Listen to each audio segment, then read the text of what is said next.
Alors aujourd'hui, notre sujet de l'interview grand format du CNR Formation, c'est l'eau. L'eau, celle qu'on boit, celle qu'on utilise pour se laver, celle qui coule dans nos rivières, celle qui remplit nos océans. Et notre invité, c'est Yannick. Donc Yannick Mitae, c'est comme ça qu'on te connaît Yannick. Je te laisse te présenter un petit peu pour ton parcours et pour nous parler ensuite de l'eau, qui est un sujet, on va le voir, très important, surtout, je dirais même dans l'actualité. Je ne sais pas si tu la suis, mais il y a pas mal de scandales autour de l'eau qui remontent en surface. Alors, je ne sais pas de quoi.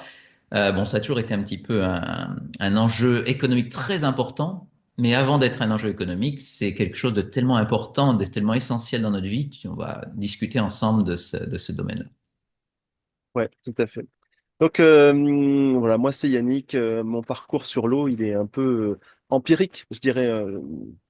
L'eau, ça a toujours fait partie de ma vie en réalité, mais mais j'en étais bien inconscient. Alors le point de départ, je dirais, de mon point de conscience, c'est qu'il y a en 2012, on a fait vraiment un changement de vie avec ma compagne et un changement de vie assez radical. Moi, j'étais commercial dans le monde industriel, dans les énergies renouvelables.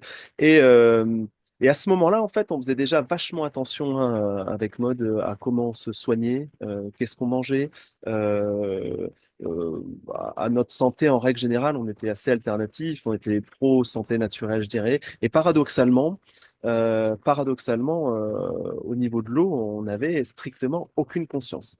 Je le dis vraiment avec beaucoup de simplicité et d'humilité parce que c'est une réalité. C'est-à-dire qu'en fait, j'avais beau me soigner bon, en homéopathie, en aroma, à faire attention, on se nourrissait en boutique bio, etc. On faisait attention à plein de choses, quoi. Mais j'ouvrais l'eau du robinet, je buvais l'eau du robinet, quoi.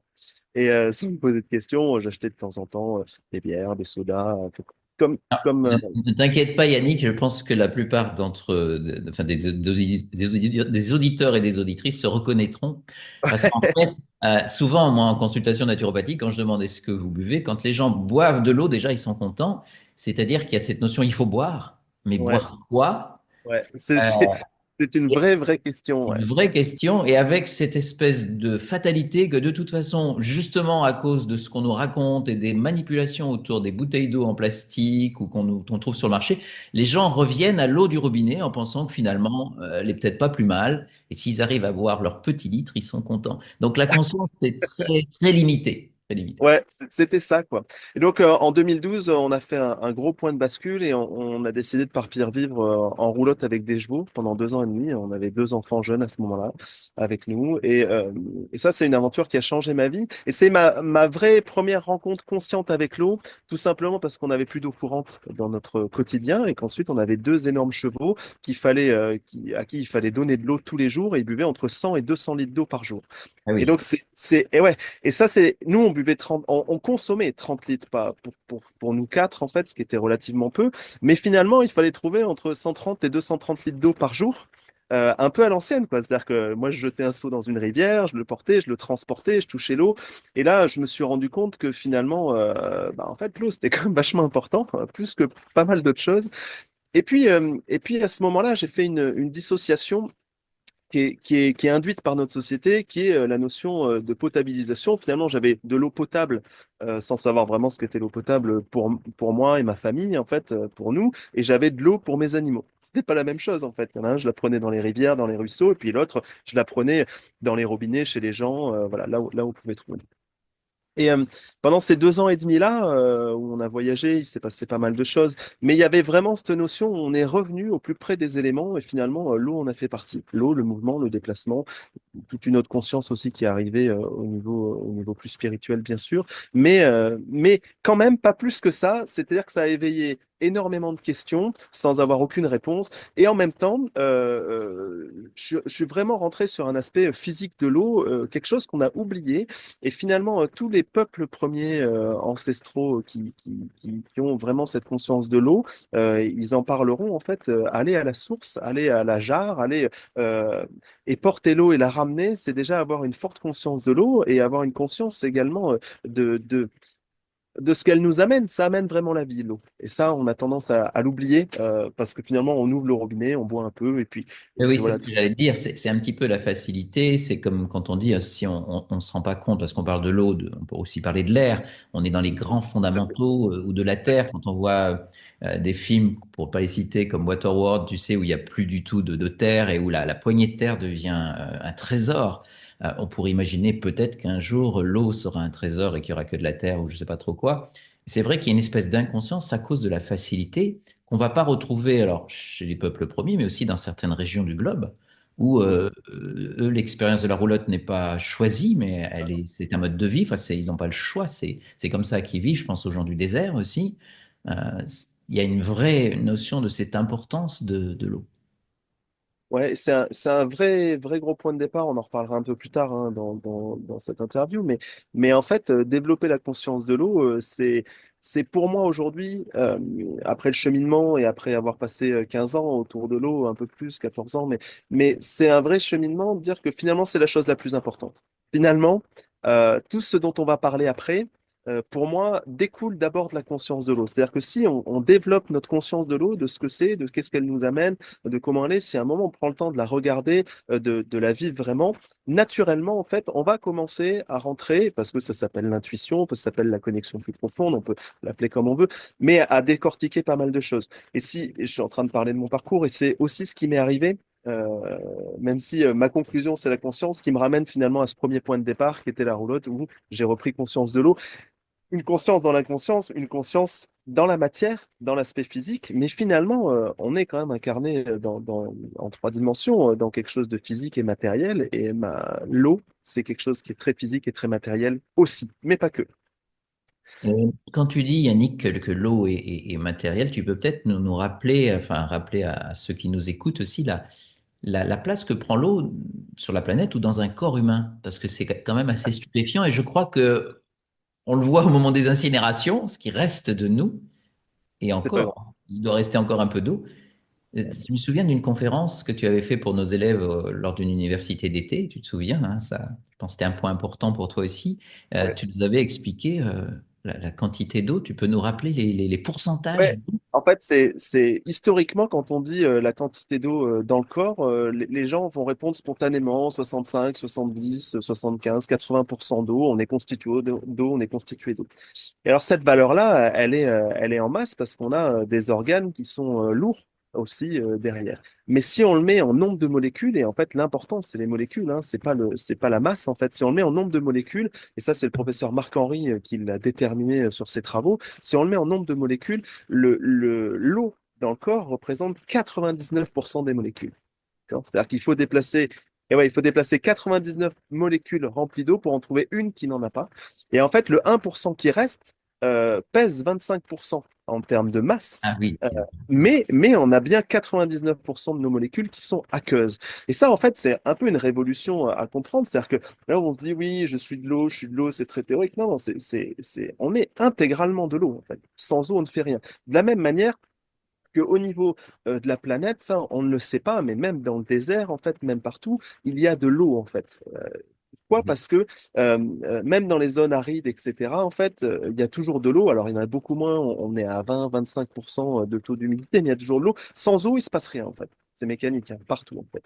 On s'est même rendu compte sur des expériences, alors je ne peux pas vous retracer l'expérience en elle-même, c'est ce dont je m'en souviens, c'est que lorsqu'on extrait totalement l'eau d'un carburant, il brûle plus, en fait. ah On oui. oublie, on oublie ces parties-là, en fait. Et on peut l'ajouter avec l'eau et l'air, ça en fait partie, bien évidemment, parce que c'est très intrinsèquement lié. L'eau, l'air et la lumière, en réalité, moi, plus j'avance, plus je me rends compte que ces trois éléments qui sont vraiment imbriqués l'un dans l'autre. Mais l'eau, dans le corps, c'est 99%. Au niveau de la planète, bien sûr qu'on va regarder, on va dire, c'est la planète bleue, je crois que c'est 75% de notre surface qui est recouverte d'océans, etc. Mais c'est faux dans la mesure où en réalité, tu prendras chaque grain de sable, chaque grain de terre, chaque élément sur Terre est composé d'eau en grande partie aussi. Et donc, et ouais, et cette eau-là, on n'en tient pas compte. Donc en fait, on est probablement dans des proportions qui sont beaucoup plus grandes et qui nous invitent quand même à nous poser cette question-là de l'eau et de savoir un peu bah, pourquoi on est aussi inconscient de l'eau alors que c'est un élément fondamental bien au-delà du reste. Alors, tu sais, en naturopathie, c'est une notion qui nous est très chère, cette notion d'eau, puisqu'elle est rapportée à ce qu'on appelle les humeurs.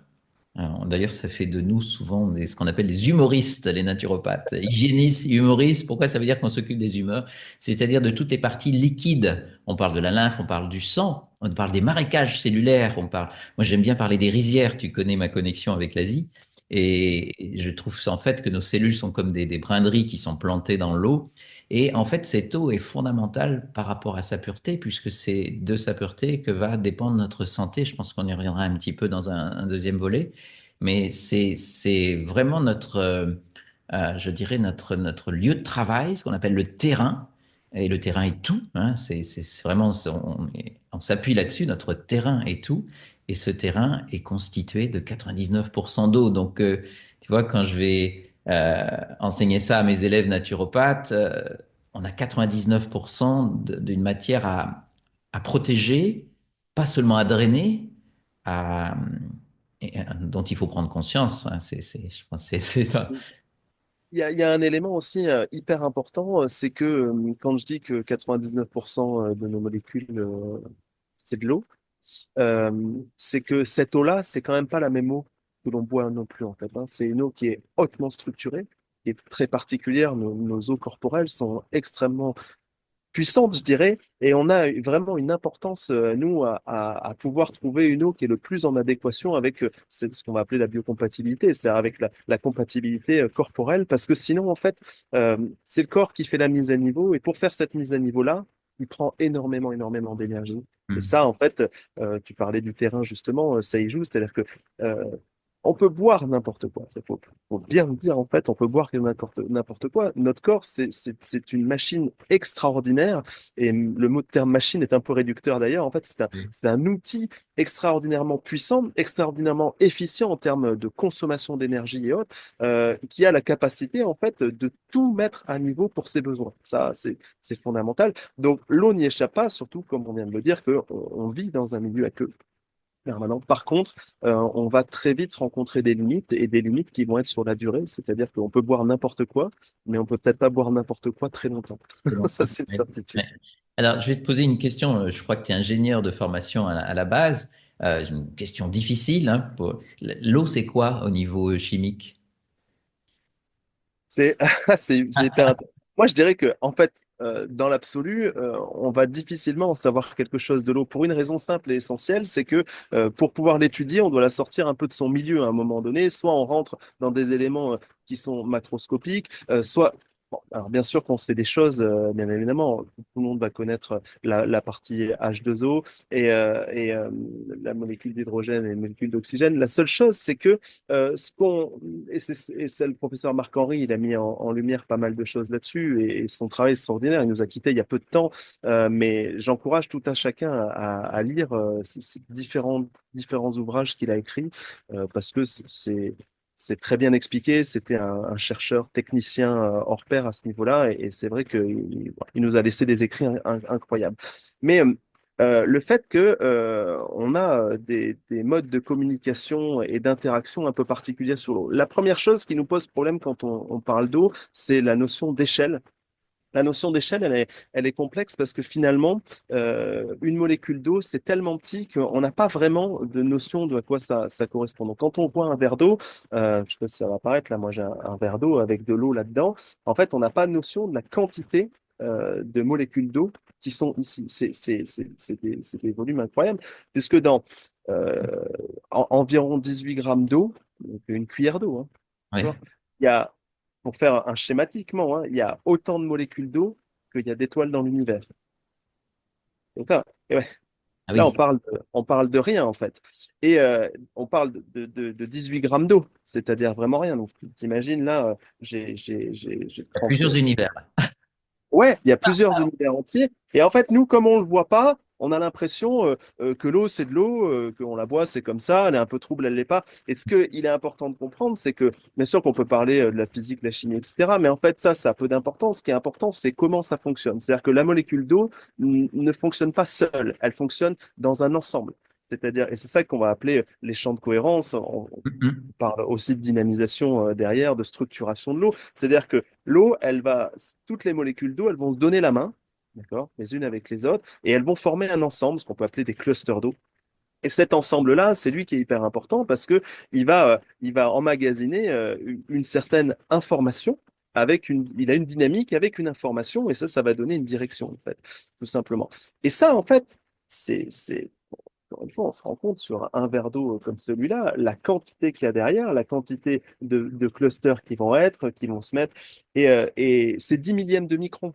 Euh, 3 millièmes de micron, pardon, la molécule d'eau. Donc on est sur quelque chose qui est extrêmement petit, difficilement imaginable et visuellement pour l'humain. Et ce que l'humain ne voit pas, il ne le comprend pas. C'est mécanique. C'est pour ça que je fais cette analogie aussi avec les étoiles dans l'univers, parce que finalement on les voit, mais on se rend bien compte que ça nous dépasse, et on a tendance à oublier que l'infiniment grand est contenu dans l'infiniment petit, hein. Ça, c'est aussi les règles de la physique quantique, hein. Bah, on est là-dedans, c'est-à-dire on a plusieurs univers, finalement, elle est pas mal ta réflexion là-dessus. On a plusieurs univers contenus, ne serait-ce que dans un verre d'eau. Et lorsqu'on va les absorber, il va se passer aussi plusieurs choses. Et cette eau-là, elle a une vie qui lui est propre aussi et elle a absorbé aussi pas mal de choses Est-ce qu'on pourrait derrière. dire, Yannick, que donc effectivement, l'eau est plus grande que l'ensemble des molécules qui la constituent? Tu sais, si je prenais par exemple de l'oxygène et de l'hydrogène, là, j'ai un tas à gauche, un tas à droite, je fabrique une molécule d'eau. Est-ce que l'eau, c'est plus que ça finalement? Ah oui, l'eau, c'est l'essence même, c'est la vie. C'est-à-dire que je pense que l'étude physico-chimique qu'on a fait de l'eau réduit l'eau à un fragment de ses fonctions. Et comme nous, individuellement, nous ne sommes pas. En fait, moi, je suis Yannick, je ne suis pas quelqu'un qui étudie l'eau, qui fait des recherches sur l'eau, qui produit des éléments. Je suis une somme beaucoup plus complexe que tout ça et qui dépasse même uniquement mon enveloppe corporelle, je suis un champ d'énergie, je suis quelque chose de plus puissant. Et en fait, c'est comme si lorsqu'on parle de l'eau, et ça c'est aussi le cheminement que j'ai eu sur les dernières années, et je l'ai fait aussi, on s'attelle énormément à ses fonctions.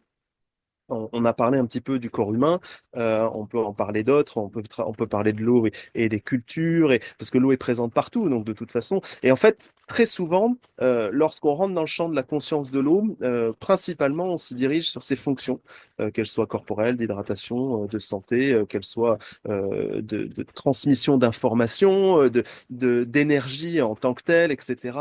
Ou même les travaux de Gérald Pollack sur le quatrième état de l'eau qui sont passionnants, qui expliquent pas mal de choses dans le corps. Mais là encore, on est sur des aspects qui sont fonctionnels. C'est fondamental. À un moment donné, moi, je trouve ça important quand on parle de la fonction.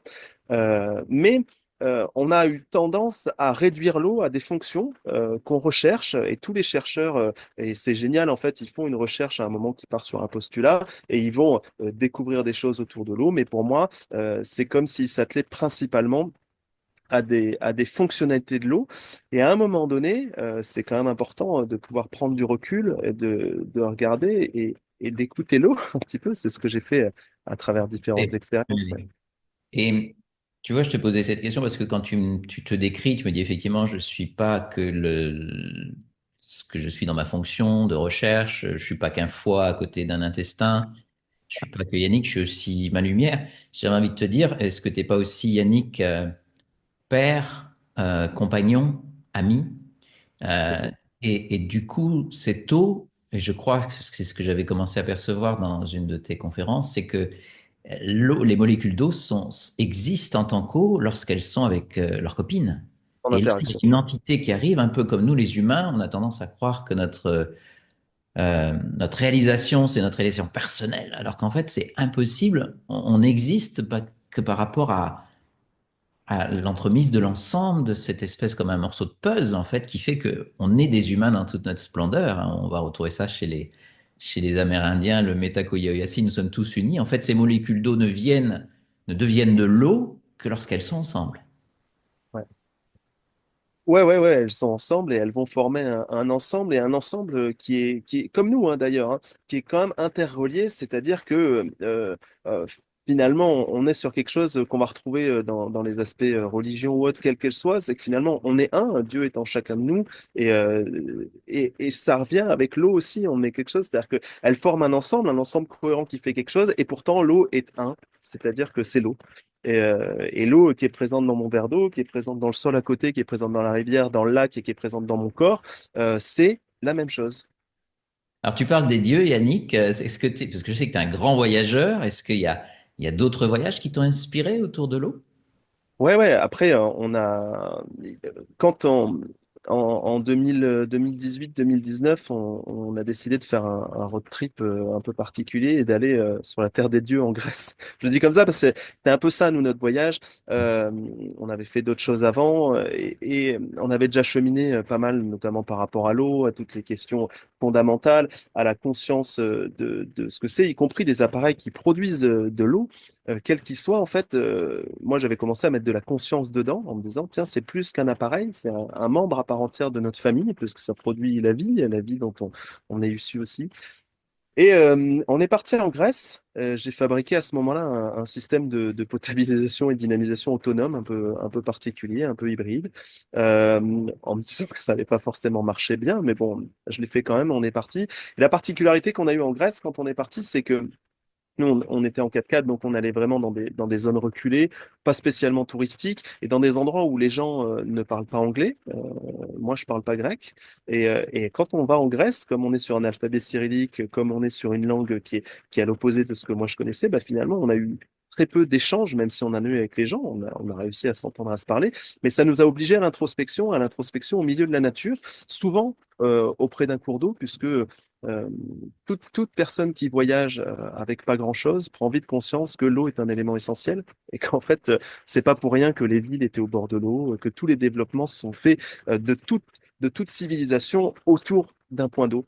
Et ça, on l'a complètement oublié. Bah, nous, on est revenu sur ces aspects-là et là, on a eu une connexion un petit peu plus grande sur d'autres plans, je dirais aussi avec l'eau. C'est là que des choses ont aussi commencé sur ce plan-là, de prendre conscience que il y a ce qu'on peut appeler des élémentaux ou autres bah, qui sont présents et qu'en fait, on peut jouer avec. C'est-à-dire qu'il n'y a pas que la physique, il y a aussi l'aspect plus subtil et plus énergétique, même si finalement, euh, on peut arriver à faire des pas ou des ponts ou des connexions. Mais en général, ce que la science n'explique pas, c'est pas que ça n'existe pas, c'est qu'il ne sait pas encore l'expliquer, quoi. Simplement. C'est ce qu'on dit, tu sais, la connaissance, une lacune dans l'ignorance. On on sait, oui, on sait beaucoup moins de choses que ce qu'on ne sait pas. Et oui, je pense que je me suis toujours dit que pour pallier à cette incapacité de notre cerveau à comprendre, il nous restait l'expérience. Tu sais, on peut vivre l'amour sans pouvoir jamais tout l'expliquer, et c'est peut-être bien aussi. Ouais. C'est peut-être mieux. On peut boire un verre d'eau, peut-être, à un moment donné, sans tout savoir, mais c'est tellement bon de boire de l'eau. Et tu sais que ça fait partie aussi des choses des conclusions où je suis arrivé, où la vie m'a aidé à arriver, c'est que comprendre ne sert à rien. Moi, je suis quelqu'un, j'adore comprendre, j'adore expliquer, j'adore aller, c'est pour ça que je fais des expérimentations. Mais finalement, un jour, on m'a dit comprendre ne sert à rien, et c'était une phrase difficile. Ça sert à rien de comprendre, pourtant. Et alors, c'est un petit peu un abus de langage quand on dit comprendre ne sert à rien, c'est que notre conscience, elle est capable de capter à peu près 15 parcelles d'informations par seconde. D'accord. Mais notre corps tout entier, qui est encore une fois un outil extraordinaire, lui, il a la capacité de capter à peu près 15 millions de parcelles d'informations par seconde. Le rapport, c'est 1 million quand même. C'est-à-dire Mhm. que quand moi, dans ma conscience, j'ai un micro-fragment de conscience de quelque chose, mon corps, lui, il a capté mais 1 million de fois plus de choses. Et donc, et ça fait le lien avec pas mal, on parle de médecine ancestrale chinoise ou autre, par exemple, où en fait, le lien au corps est hyper important. C'est-à-dire qu'en fait, l'idée, c'est pas ce qui se passe là, l'idée, c'est qu'est-ce qui va se passer dans le corps, qu'est-ce que je vais ressentir. Ça fait le lien avec les émotions, ça fait le lien avec tout. C'est-à-dire que finalement, nous sommes une antenne extraordinaire, mais plus qu'extraordinaire. Et moi, je suis passionné d'énergie, aussi d'énergie physique, je dirais. Alors, tous les gens qui font de l'énergie se rendent compte que les consommations d'énergie sont importantes. Mais lorsque on regarde les consommations qu'on explique en water ou en kilowattheure de notre corps par rapport à ce qu'il produit, en fait, aucun, aucune machine, aucun outil n'arrive à cette efficience-là pour le nombre de fonctions ou d'exécutions qui sont faites à chaque seconde. Et ça, faut le rappeler, parce qu'en fait, on habite cet incroyable outil, on passe des fois dans nos sociétés du temps à se dévaloriser, alors que juste le simple fait de respirer est en soi une prouesse extraordinaire qui fait appel à un ensemble extraordinaire de choses dont on est tous capables, nous, présents ici vivants. Et l'eau, ça y fait partie. Et finalement, c'est là que j'ai commencé à comprendre ou à intégrer le fait que comprendre ne sert à rien. C'est parce que finalement, comprendre, c'est avec, souvent, hein, c'est un aspect mental. Et ça ne peut, pour moi, arriver qu'à posteriori, et ça fait le point avec ce que tu viens de dire, c'est-à-dire que je vis une expérience, l'expérience que je la vis avec mon corps tout entier. D'accord? C'est énormément d'informations subtiles qu'on met en conscience ou pas, mais plus on va travailler avec le corps, plus il va se passer des choses qui sont dites inexplicables, si on peut le dire comme ça. Et parce que je les ai vécues dans le corps, parce qu'il s'est passé du temps, parce que il y a ce qui s'appelle la digestion, ça marche pour quand on mange, mais en fait, ça marche pour toute information et toute expérience et expérimentation. Au bout d'un moment, on a une sorte de quintessence d'idées, où on se dit, ah, mais c'est ça qui s'est passé.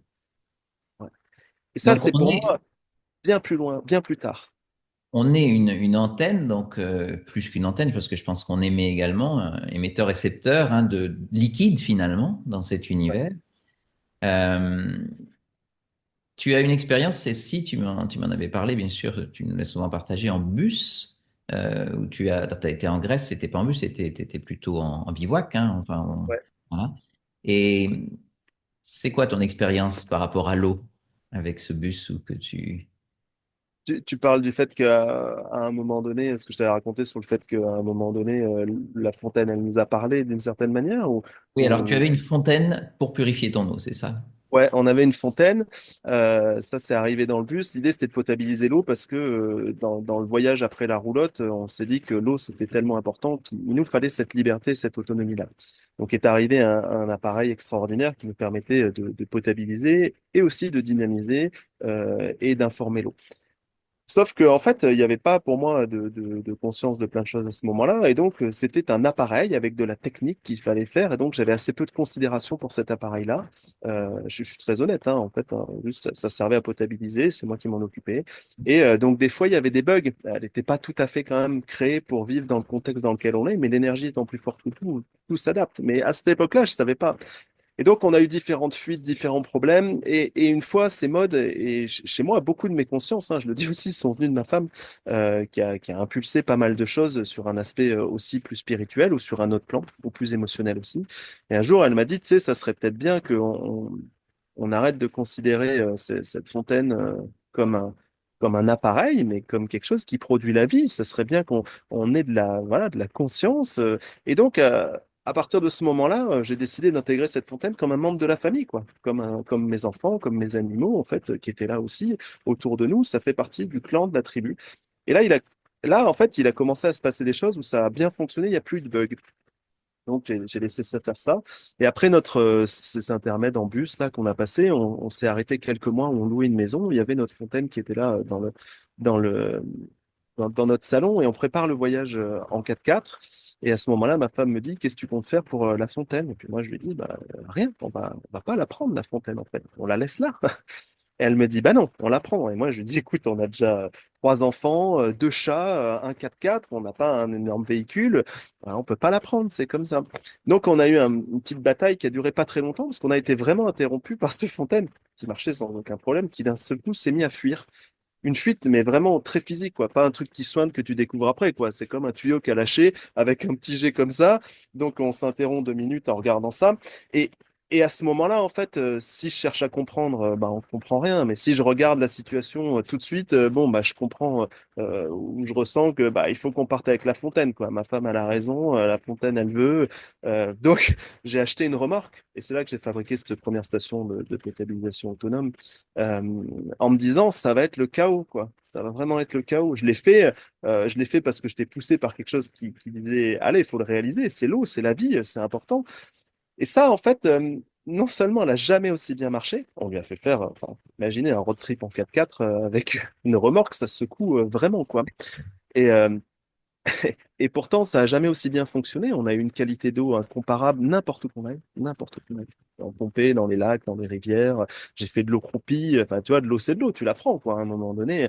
Et moi, j'ai le sentiment, ça, c'est pas explicable, qu'en plus, elle nous a protégés. Je parle d'une protection, peut-être d'une enveloppe énergétique un petit peu plus dense ou de quelque chose qui fait qu'elle a amené quelque chose en permanence.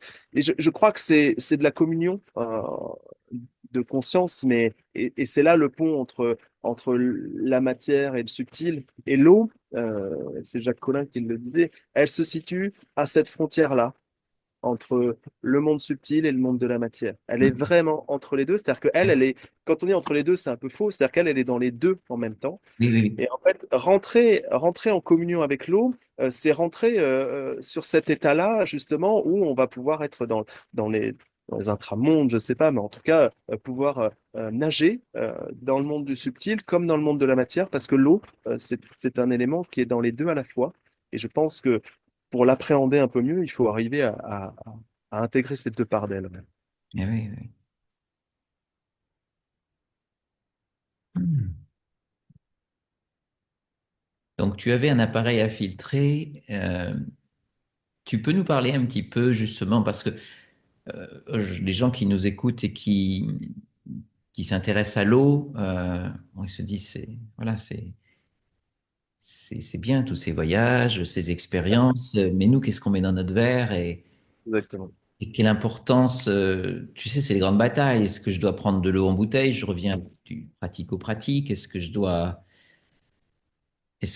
prendre l'eau du robinet? Est-ce que je dois mettre une lampe ou tu sais tout ce qu'on vend ou des cristaux au fond de ma bouteille? Est-ce que je dois la magnétiser? Il y a plein de choses qui tournent autour de l'eau. Il y a plein de méthodes de purification. Il y a plein de commerces aussi.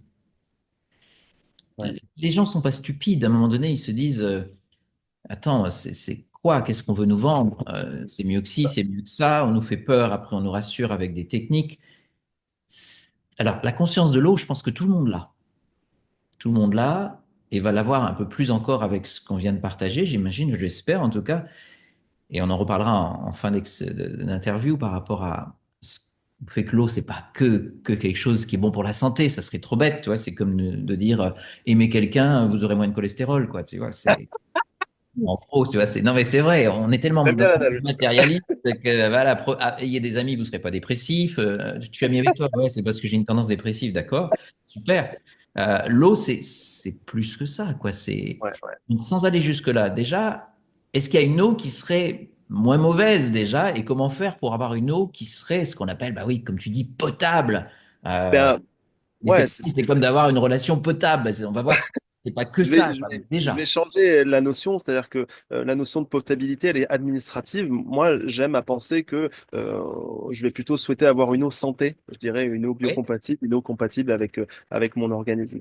Euh, il y a beaucoup de gens qui viennent me voir et qui me disent, ah, j'ai un filtre comme ça, est-ce que tu penses que c'est bien? En fait, moi, il n'y a aucun système de filtration qui est bon ou qui est mauvais. En fait, la question, c'est d'où je pars et où je veux arriver. Ça, c'est quelque chose qu'il faut intégrer. Et parce que dans le d'où je pars et où je veux arriver, on a un ensemble de panels, là je vais parler juste de choses techniques, qui vont nous permettre d'atteindre un objectif. Et donc déjà, quel que soit l'objectif, on est bon. Moi, ce que je dis aux gens aujourd'hui, c'est que dans l'ère où on est, l'ère industrielle, dans nos sociétés actuelles, on ne peut pas ne pas filtrer de l'eau. Ça, c'est qu'elle vienne de l'eau de pluie, qu'elle vienne du robinet, qu'elle soit passée en bouteille. En réalité, on ne peut pas vraiment se passer d'un filtre parce que, quels que soient les éléments, euh, il y a des problématiques dedans, physico-chimiques et bactériologiques. alors, D'accord. le premier filtre que tout le monde connaît, si tu veux, pour peut-être le rappeler à nos auditeurs et nos auditrices, c'est l'eau du robinet. C'est quoi l'eau du robinet par rapport à l'eau qu'on trouve dans des nappes phréatiques, j'imagine? L'eau du robinet, elle n'est pas égale déjà sur les territoires en France. Il faut savoir que si tu habites dans un village à 700 mètres d'altitude en Ariège, moi j'ai habité, donc j'ai regardé, on n'a clairement pas la même qualité d'eau que si tu vas habiter sur le bassin versant à Montauban, par exemple, dans le sud-ouest, ou qui est très très arboricole et qui est le confluent entre comment dire, le Tarn et la Garonne, qui sont deux fleuves qui à ce stade-là sont déjà chargés d'énormément de chose. Je veux dire, l'eau qui est prise là-bas et l'eau du fin fond de l'Ariège, en fait, déjà, de point de départ au robinet, n'est pas la même. Ça, en fait, il faut quand même le dire, c'est aussi une réalité, c'est que selon les régions où on est, on a une problématique. L'eau du robinet, elle a des normes qui font que c'est des seuils de potabilité qui disent que si elle contient moins de telle substance, moins de telle substance, de telle substance, telle substance, alors elle est considérée pour l'État, pour l'administration, comme étant potable. C'est quoi Ce qui se trouve, les grandes choses qu'on aurait essayé d'enlever, les grands secteurs? C'est pas de microbes, pas ouais. trop de Alors, microbes, trop de le plus nitrates. gros microbe, on a après le problème, enfin, je vais reprendre. Le problème, c'est qu'on a actuellement plusieurs catégories de polluants dans l'eau. On va avoir tout ce qui va être type métaux lourds, etc. Ça, en général, c'est enlevé, c'est connu depuis un peu plus longtemps. Il y a des endroits, peut y avoir des problématiques ou autre. Ensuite, on a tout ce qui est pesticides qui va être présent dans l'eau. Ensuite, on a tous les dérivés des pesticides, parce que les pesticides se dégradent en fait dans le sol, et donc créent de nouvelles catégories de molécules chimiques qui soit elles sont moins problématiques, soit elles le sont plus. On a tous les résidus hormonaux et médicamenteux qui sont basés soit sur notre usage, tout le monde se concentre sur la comment dire, bien évidemment, sur l'élevage, l'agriculture, etc. Il ne faut pas Oui. oublier que nous, on a une société où on pollue énormément, puisque chaque molécule chimique que je prends dans mon corps, je le rejette 85% dans mes urines. 85%. Oui. C'est là où En Big fait, il y a Pharma se retrouve à la fois, bah, elle passe dans nos champs et elle passe dans nos animaux et ah elle ouais, passe dans nos après, c'est les mêmes. corps. On est au Hein. même endroit. La différence, c'est qu'autant les pesticides, ils vont avoir une durée de vie, ils vont se dégrader, donc en mieux ou en moins bien. Des résidus médicamenteux, eux, ne se dégradent pas. Et ça, c'est un des plus gros problèmes, résidus médicamenteux et hormones, qu'on commence à retrouver de plus en plus dans nos eaux. Parce qu'elles ne sont pas filtrées et on ne sait pas le faire, ou c'est très, très coûteux. Et voilà. Ça, c'est pour dresser le tableau un petit peu de tout ce qu'on va retrouver dans nos eaux, avec le fait que dans toutes ces molécules chimiques, on a les perturbateurs endocriniens. D'accord? Tout ce qui est perturbateur endocrinien, c'est qu'à partir de la première molécule, on a une perturbation. Et donc là, en fait, c'est pas le seuil qui fait, c'est qu'une seule molécule pose un problème. Et donc, vous avez pas mal d'études qui ont démontré que, en fait, il y a quand même pas mal d'endroits en France où on a laissé passer des seuils importants. Et en plus de ça, des perturbateurs endocriniens qui juste ne sont pas découverts en tant que tels. On a un autre problématique qui va se rajouter, je parle de l'aspect administratif, hein, derrière, c'est que on a à peu près en Europe 100 000 molécules chimiques en circulation. 100 000, hein, les chiffres là, au maximum dans nos eaux. D'accord? Au maximum. On analyse 980 molécules chimiques. Donc, ce simple chiffre-là, c'est pour ça que, en fait, à un moment donné, on peut parler, dire, et c'est pour ça qu'on a de plus en plus de scandales qui sortent, c'est qu'en fait, dès qu'on se met à tester une nouvelle molécule, Mhm. parce qu'il y a eu un problème, parce qu'il y a eu un incident, parce qu'on est sur un bassin, parce qu'il y a quelqu'un, un lanceur d'alerte, un simple citoyen comme peut-être vous qui nous occupez, qui est allé à la mairie, qui s'est posé des questions ou qui a fait sa propre analyse à un moment donné. Moi, j'encourage des gens à faire ça, hein, clairement. Je pense que c'est quelque chose dont on doit se saisir. À commencer par l'analyse d'eau, hein, les récupérer à la mairie, s'en regarder, les conserver, analyser les écarts, il y en a aussi. Et donc, on se rend compte que finalement, il y a des gros écarts disparates sur le territoire. On a l'impression que c'est une norme santé derrière, mais les analyses ne sont pas les mêmes. Et étrangement, les territoires qui sont très très soumis à des élevages industriels ou à de l'arboriculture, je parlais du Tarn-et-Garonne, c'est par rapport au 47, tous les départements de Bretagne sont concernés à cause des élevages intensifs de porcs notamment et autres. Et bien ça, ces départements-là, ils font partie de ceux qui testent le moins de molécules. Et donc, étrangement, qui ont le moins de dépassement de seuil ou d'alerte. Donc, c'est assez confortable, en fait, de dire qu'il n'y a pas de dépassement, parce qu'en fait, on ne les teste pas. Et on a des territoires, paradoxalement, comme les, le Var, les Alpes, qui sont assez densément peuplés hein, aussi, qui, eux, testent énormément de molécules. Et donc, ils ont forcément des dépassements de seuil. Et donc, ça nous laisse penser que l'eau là-bas est moins bonne qu'ici. Enfin, moins bonne que dans d'autres départements, alors qu'en fait, on parle de l'analyse. Donc, je ne veux pas dresser un tableau pour faire peur aux gens en disant c'est la catastrophe. Moi, l'idée, c'est de prendre conscience, de juste dire il faut faire un petit peu plus que juste lire un papier. Il faut se saisir et comprendre du fait qu'il y a des choses qui circulent dans l'eau. Ça, Alors, je parle des. des eaux, je finis là-dessus, mais Oui, ça, je parle des eaux qui sont qu'on va retrouver dans notre robinet. oui, Et si je fais le pont avec les eaux embouteillées, les eaux oui, minérales, voilà, c'est ça. Mm. ou les autres sources, bah, on a là un ensemble de panels. Il y a des choses un petit peu plus strictes, encore que les derniers scandales avec Nestlé qui sont sortis cet Oui, été nous ont montré que le gouvernement a pendant 3 ans laissé, alors qu'il était au courant, la commercialisation d'eau qui était considérée comme non potable, hein, d'accord, embouteillée, que les gens ont acheté en plus derrière. Et donc là, ça pose la problématique des lobbies, clairement, qui s'exposent de plus en plus, hein, c'est de plus en plus visible. Euh, et ensuite, là, on a des eaux qui sont embouteillées, qui passent au rayon, qui sont mal exposées. On a des problématiques sur les emballages, même si à un moment donné, on a oui, beaucoup oui. parlé des Mm. BPE, des phtalates, etc. En fait, n'importe qui, et c'est pas obligé de faire des études, mais n'importe qui prend une bouteille, qui la laisse au soleil, qui va boire l'eau après, va avoir un écart de goût.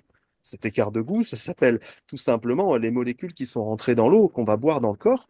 Et pour faire le point sur ce que je disais un petit peu avant, c'est qu'en faisant ça, on demande au corps de faire office de filtre. Et oui, oui. C'est pour ça que la première chose à faire dans tous les cas, c'est d'utiliser une filtration. Et dans les filtrations, la plus commune et la moins coûteuse, et là, en fait, moi, je suis pas en train de vendre des produits, hein, clairement, c'est le charbon actif.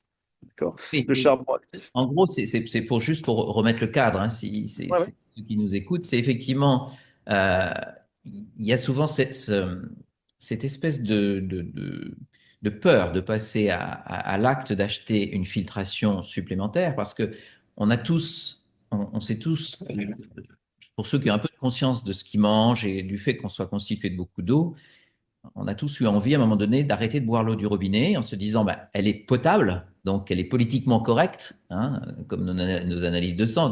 Quand tu as du cholestérol, jusque-là, tu es malade, et juste en dessous, à 1 gramme près, tu es en bonne santé. Bon, on va dire que les instances se font au mieux. Font au mieux pour donner des choses potables, tu vois, mais on veut essayer dans cet échange de ce matin là de se dire ça serait mieux qu'on aille au-dessus du potable, hein, comme dans nos relations. On veut des relations qui soient pas que potables, de l'eau qui soit pas que potable, de l'eau qui donne le plein potentiel de ce qu'elle est comme un humain en face un ami comme toi et moi. Voilà, on a envie quand on se rend compte qu'on ne soit pas juste des amis potables. Et donc, le premier réflexe que moi j'ai eu quand j'étais jeune naturo, hein, c'était bah, d'acheter de l'eau en bouteille. Puis après, dans cette eau en bouteille, on a appris qu'il y a les eaux qui sont qu'on appelle les eaux minérales, mais qui sont un peu trop chargées, que le corps ne sait pas quoi en faire, et qu'après, il y avait plutôt les eaux de source, qui sont un peu plus pures, parce que l'eau, elle n'est pas faite pour nous amener des vitamines ou des minéraux, on est d'accord, ça, faut quand même le dire. Et le dernière étape, c'est de se dire, bah, OK, bah, je vais acheter une machine, je vais acheter un appareil pour filtrer.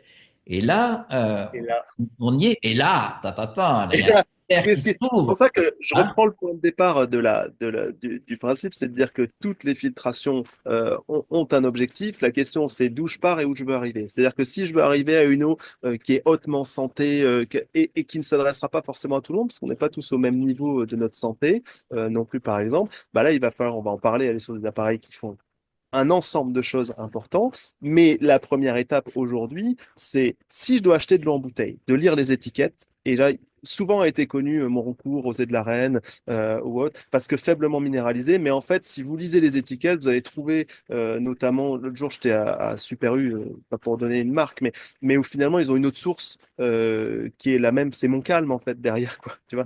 Et donc, on a des taux similaires, etc., sur les analyses, donc les résidus à sec inférieurs à 50 mg. Ça, c'est quelque chose. Donc, si je dois acheter de l'eau, moi, je vais plutôt aller vers des eaux comme ça. Et il n'y a pas que des eaux qui sont excessivement coûteuses. C'est juste qu'il faut lire les étiquettes. Ouais. Si on prend l'eau du robinet, à minima, pour moi, il faut utiliser un filtre au charbon actif. Bien souvent a été connu les carafes filtrantes type Brita, etc. Et puis tout le monde a dit c'est n'importe quoi. En soi, c'est pas vrai. C'est qu'en fait, tu mets du charbon actif dans une petite cartouche. C'est juste que la durée de vie et de filtration de ce charbon-là, elle est faible. Le charbon actif, ça a une particularité, c'est que ça fait de l'absorption. D'accord? Et de l'absorption. C'est deux choses. Il y en a un, il y a un D, j'ai pas fait une erreur de langage. C'est que à un moment donné, il y a la filtration de ce qui va passer et qui va être retenu par le passage derrière, qui va être absorbé par le matériau. Et l'absorption, et c'est là où le charbon actif est très puissant, c'est ça utilise des propriétés électriques. On va avoir de l'eau, positive, négative, et en fait, les molécules vont être attirées et vont se coller sur la surface du charbon. Et en étant collées à la surface du charbon, elles vont remplir la surface. Et là où ça pose un problème, la petite carafe Brita, c'est qu'au bout d'un moment, en fait, quand le matériau est rempli, non seulement il va relâcher, il va commencer à relâcher une partie de ce qu'il a absorbé, mais en plus de ça, il va tout laisser passer, la totalité. D'accord? Hmm. Donc, moi, je conseille du charbon actif, quel qu'il soit. Je conseille juste de pas être avare sur le charbon actif et de le changer régulièrement, le plus possible. Et donc, dans le charbon, on a les cartouches filtrantes, on a les filtres sur évier, on a les filtres sous évier, on a des filtres en entrée de maison. Voilà, ça augmente un petit peu, etc. Mais très sincèrement, je sais pas, pour 100, 150 euros, un truc comme ça, on peut filtrer l'intégralité de l'eau de la maison Et c'est au des charbon. cartouches qu'on doit remplacer C'est des régulièrement. cartouches que tu remplaces tous les X mètres cubes, dépendamment, qui ont une finesse de filtration de 20, 30 microns jusqu'à 1 micron, tu vois, par exemple, le charbon actif. Imaginez qu'on le mette sur un robinet qui, lui, Ouais. soit spécifique à l'eau potable. Et pour la douche, c'est peut-être pas la peine de filtrer au charbon. Moi, je ne suis pas trop en accord avec ça, puisque finalement, 30% de notre absorption d'eau, elle est faite par la peau. Et il y a eu des analyses qui ont montré que les sportifs de haut niveau présentent plus de maladies à certains endroits parce que en fait, ils se douchent 2 ou 3 fois plus que la moyenne. Et en fait, la seule différence, et pourtant, ce sont des gens qui sont en santé, hein, pour le coup, Oui, au oui, niveau oui. de l'effort physique, mais la seule différence, c'est qu'ils absorbent une eau.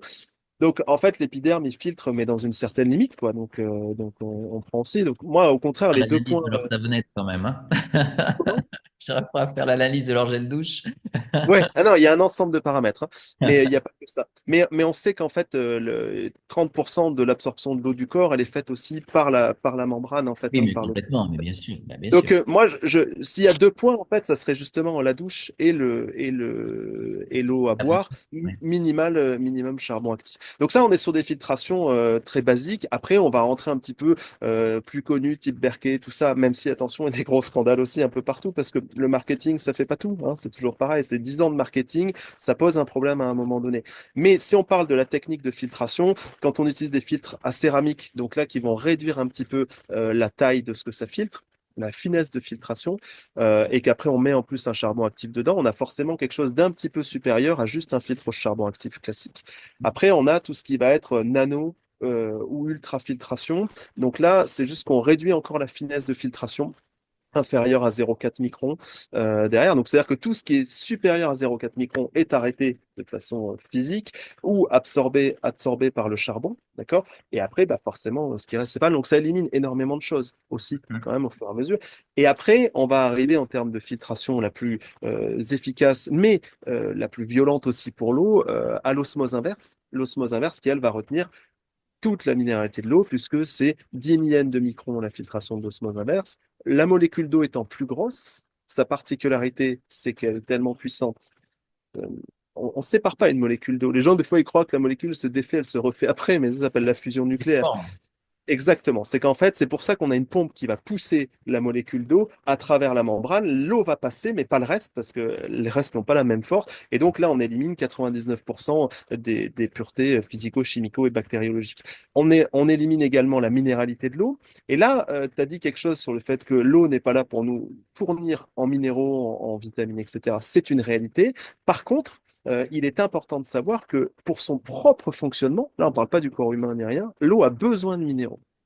D'accord. C'est-à-dire que il faut qu'il y ait un minimum de minéralité dans l'eau, mais pour l'eau elle-même, pas pour le corps humain. Parce que du coup, elle en a besoin pour son propre fonctionnement. On a parlé un petit peu des clusters, etc., de sa capacité diélectrique à transmettre une information. Ça se passe sur un champ qui est électrique, et la conduction électrique de l'eau, elle se fait par la minéralité. Et donc, si on supprime toute la minéralité, c'est le principe de l'eau déminéralisée, on n'a plus de conduction électrique. Et donc, on a un dysfonctionnement. Et l'eau, et comme tout, en fait, dans le vivant, se met toujours à l'équilibre. Donc, si je bois une eau qui n'a plus aucun minéraux, à l'intérieur de mon corps, c'est pas un problème. L'eau, elle va venir chercher les minéraux qu'il lui faut pour Oui, tout fonctionner. à fait. Et c'est pour ça que c'était une mode, l'osmose inverse, dans les années 2000, je crois, quelque chose comme ça à peu Oui. près, et à juste titre. C'est-à-dire que par contre, si on parle d'un point de vue technique, c'est vraiment la seule chose qui va t'éliminer tout. D'accord? Oui, oui, et Mais ça le fait problème, peur parfois, tu sais, ça fait peur parfois aux gens. Moi, j'ai des gens qui viennent me voir en consultation et qui me disent, voilà, ben, est-ce que c'est bien une eau, c'est pas l'eau du fer à repasser, mais tu vois, ça leur fait un peu ça. Est-ce que c'est, ouais, ils ont l'impression que l'eau est morte du coup parce qu'on ouais, leur a enlevé tout ce qui constitue.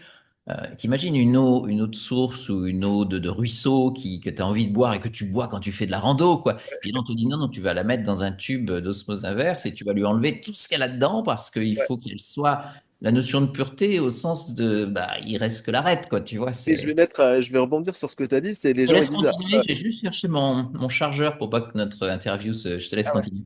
Ouais.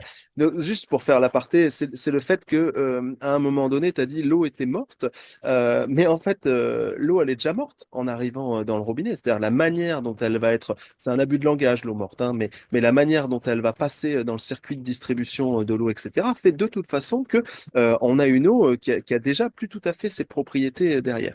Et je vais faire une petite aparté aussi sur, tu parlais de la minéralité de l'eau, et ça, c'est le lobby aussi des eaux minérales derrière qui a fait son travail, c'est que il y a une différence fondamentale entre une eau qui est chargée en minéraux, qui va être à la sortie de sa source, en fait, tout simplement, qui, elle, a des minéraux qui sont biodisponibles, biocompatibles aussi, et nettement plus assimilables par le corps humain.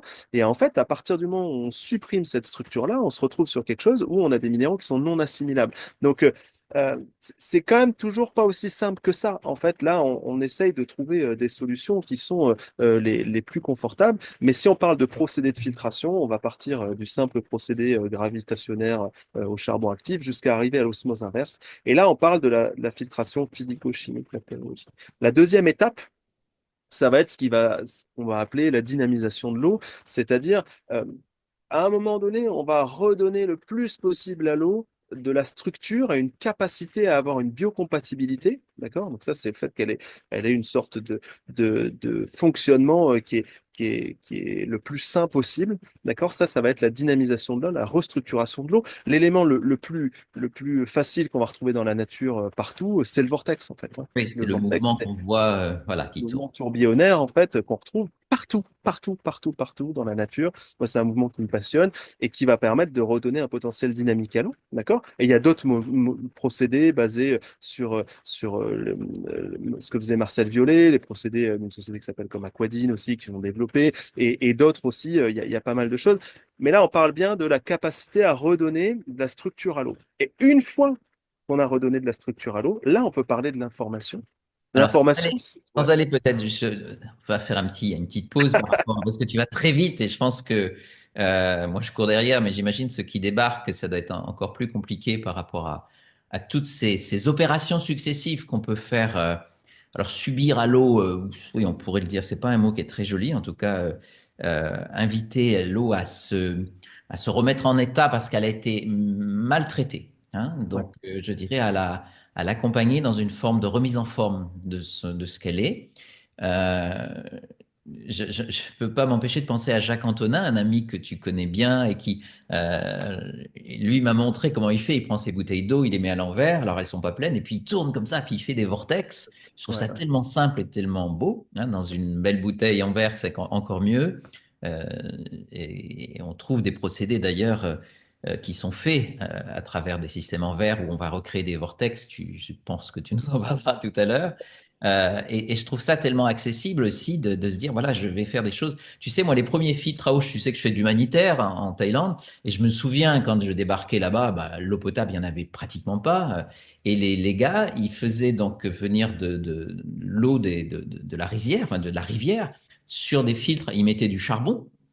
Qu'ils avaient fait eux-mêmes. Il y avait, mais je revois les gamelles, quoi, hein, et il y avait c'était des terres cuites, et il y avait le charbon, il y avait de l'argile dessous, et ils buvaient l'eau qui était dessous. Je veux dire, on n'a pas inventé l'eau chaude non plus, hein. C'était tout simple. Ils avaient la connaissance ancestrale qu'on va remettre dans une machine plus ou moins, comment dire, sophistiquée. Mais en tout cas, voilà, il y avait déjà cette première démarche. On pourrait presque dire que si on passe par ces étapes d'une eau classique, potable, hein, on disait tout à l'heure qui est potable, parce qu'on ne va pas jeter l'opprobre sur tout ce qu'on nous propose. C'est déjà bien, c'est mieux qu'une eau contaminée, on est d'accord. Donc l'eau potable, si on l'invite à passer sur du charbon, si on l'invite à passer dans une robe d'osmose inverse, on a une eau qui est plus que potable, elle est, on pourrait dire, en bonne santé. Elle a déjà meilleure mine, on est d'accord, elle retrouve quelque chose. Je Et suis là, pas tout à fait d'accord avec ce que tu dis quand même. alors dis-moi. Je dirais que là, on a travaillé sur l'aspect justement physico-chimique de l'eau, c'est-à-dire qu'on a enlevé de l'eau des choses qu'on ne voudrait pas retrouver, nous, dans l'absorption de notre corps. Parce que cette eau-là qu'on décrit, si on la donne à un végétal, Oui. Lui, il s'en sort très très bien. Il a toutes les capacités. On sait qu'il y a plein de plantes qui sont dites dépolluantes. On parle de l'air beaucoup, mais en réalité, il y a eu des essais qui ont été faits, enfin des essais, des analyses qui ont été faites à Tchernobyl, qui ont montré que j'ai pas en tête les espèces, mais il y a plein d'espèces végétales qui ont totalement absorbé et transmuté la radioactivité sur les lieux. Donc, c'est-à-dire que, encore une fois, ce dont on parle, c'est juste qu'on amène une filtration par rapport à nous, ce que l'on est en capacité, nous, humains, d'avoir ou pas dans notre corps, mais on n'a pas amélioré l'eau à ce moment-là. On l'a filtrée. Moi, je tiens à faire cette Oui, précision-là oui, tout à fait. Oui, on est parce dans la que, parce sémantique. que, en Oui, fait, on est quand même dans la même chose dans la technique, c'est-à-dire qu'on a quand même parti d'une eau qui a un point de départ qui est dans tous les cas pas super top. Hein, je oui, vais être oui. honnête, hein. C'est-à-dire l'eau D'accord. du robinet qui arrive, encore une fois, c'est pas super top. Oui, On l'a amené à un meilleur potentiel physico-chimique, bactériologique, ça c'est oui. sûr. Et on a Oui. quelque chose qui, du coup, est nettement meilleur pour nous, le corps humain. Mais à ce stade-là, on n'a rien fait pour l'eau. On a Donc, enlevé on des est éléments. d'accord. On l'a purifié. On lui a enlevé des éléments, comme je te disais, on l'a maltraité. On la traite bien. On lui Non, enlève. non plus, parce qu'en fait, pour les enlever, je sais, pour enlever ces filtres-là, on continue de maltraiter l'eau en tant que telle. D'accord. Ok. Pousser l'eau, pousser l'eau, je parle de l'osmose inverse, Charge de pousser l'eau. l'osmose. Le charbon, c'est moins quand Le même charbon, c'est moins. Le invasif, charbon, hein. c'est moins. C'est Évidemment. clairement moins. Mais je veux dire, dès qu'on arrive sur des procédés qui sont un petit peu plus fins, ultrafiltration, nanofiltration ou autre, il nous faut quand même de la pression Oui. derrière, Et là, on nous n'est pas humains. dans le naturel. On n'est pas dans le naturel, du coup. Non. Il Après, y il a des faut savoir que processus naturels où on pourrait retrouver l'osmose dans la nature. et c'est une vraie question. Je pense qu'en fait, c'est la maturité d'un cours d'eau, c'est ce qui se passait, puisqu'en fait, on passe par différentes étapes. Là, on a les filtrations qui vont être aussi Dans la au roche. niveau des nappes, etc. La roche, les nappes, et surtout, en fait, ce qui se passe, c'est que on a, là, je vais rentrer sur un autre plan et je vais pas savoir moi forcément l'expliquer, hein, je suis honnête, hein, mais où on a ce cumul entre le mouvement permanent, c'est-à-dire que l'eau est tout le temps en mouvement. Oui. D'accord. On a la lumière et l'air qui rentre en jeu en permanence. C'est-à-dire que si vous regardez un vortex ou si vous regardez un tourbillon d'eau dans une rivière, quelle qu'elle soit, hein, c'est une rivière qui court, à partir du moment où vous mettez un obstacle dessus, ça va former une pression-dépression et donc vous allez avoir un mouvement tourbillonnaire Oui. extraordinaire à observer. Et en fait, ce mouvement tourbillonnaire, quand on observe que finalement, il y a une conjonction entre l'eau et son mouvement, d'accord? Et qui va avoir une intégration avec la lumière et l'air. Oui. Ce qui se passe exactement. Bon, il y a des hypothèses, on peut décrire, etc., des choses, mais en réalité, on a toujours ces trois éléments qui sont la lumière, l'air et l'eau dans son mouvement.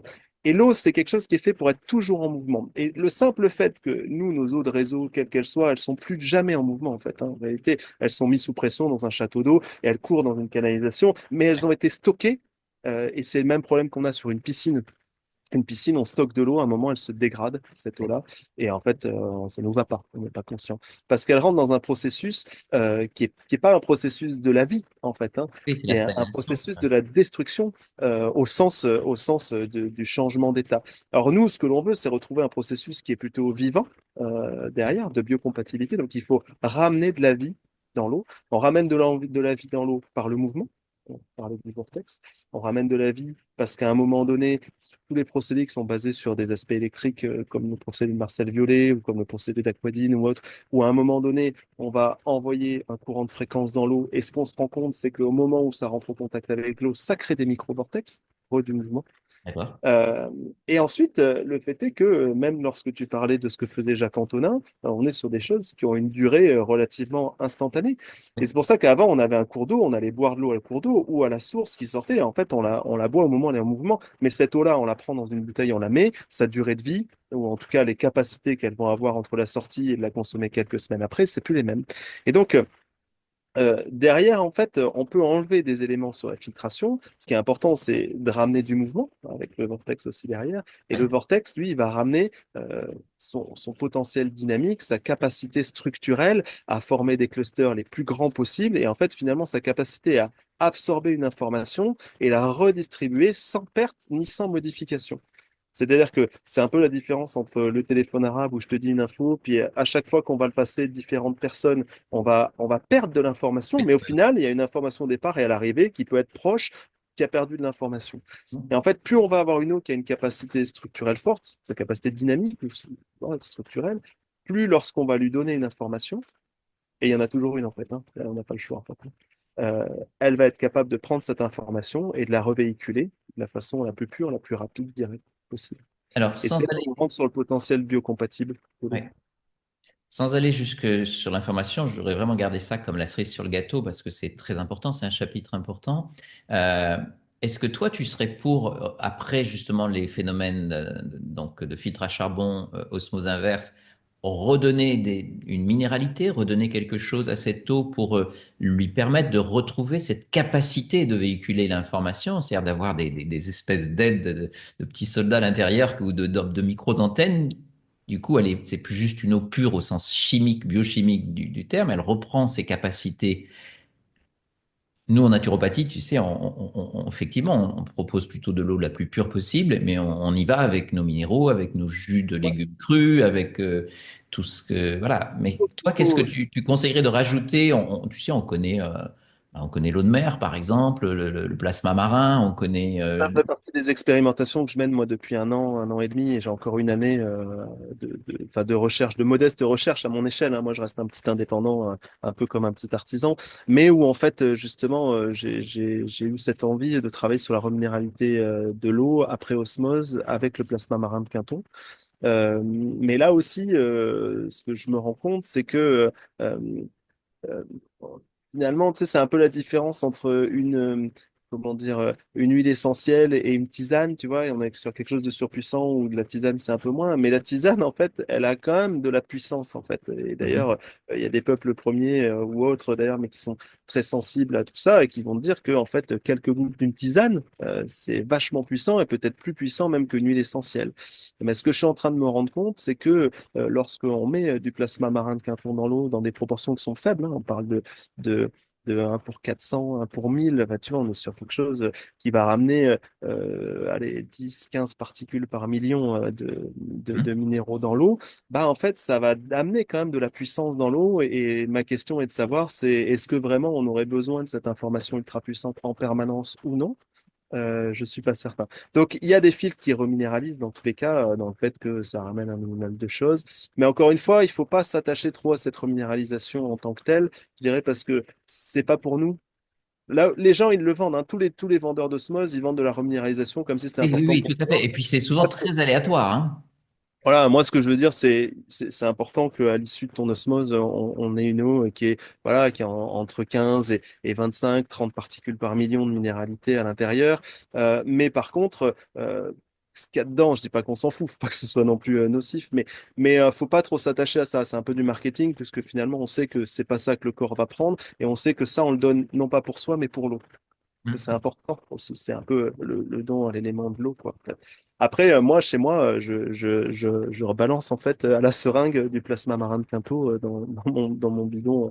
J'ai une jarre qui fait 10 litres d'eau et je remets 1 millilitre pour. Oui, alors il y a ceux qui font ça, il y a ceux qui font même à la sortie d'une fontaine, enfin, on va dire un mécanisme de filtration, hein. Parce que fontaine, c'est déjà un Ouais, mot ouais. qui est presque holistique par rapport à ce qu'on offre parfois sur le marché. Il n'y a pas grand-chose qui se passe. Mais après, les filtrations mécaniques, hein, mécanique, osmose, donc on a vu ça, on va peut-être redonner un petit peu de choses. Il y en a qui mettent dans une petite carafe, qui mettent au soleil, et il va y avoir le mouvement, un peu qu'on va retrouver en homéopathie, de dynamisation. Là, on a une eau qui commence à, voilà, à être vraiment, vraiment belle et on arrive à se pallier. Je sais que tu piaffes, mais bon, je te retiens. Non, non, non, La non, t'inquiète. développe. On arrive bon, on arrive à ce qu'on appelle l'information de l'eau, qui pour moi, on est dans la partie quantique, hein. Alors peut-être que ceux qui nous écoutent ont entendu parler ou ont vu ces fameuses photos sur la Ça, ouais, mémoire de l'eau.